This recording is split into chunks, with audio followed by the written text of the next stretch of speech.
Meaning of D-Day.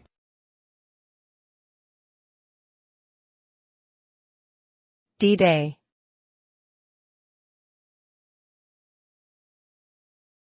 D-Day.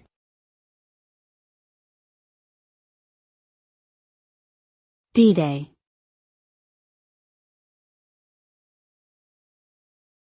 D-Day.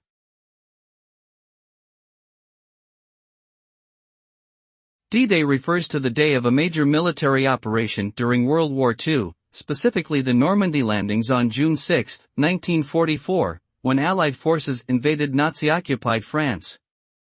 The outcome of the operation was a significant turning point in the war, as it allowed the Allies to establish a foothold in Western Europe and effectively launch their campaign to liberate the continent. The success of the Normandy landings ultimately led to the defeat of Nazi Germany and the end of the war in Europe.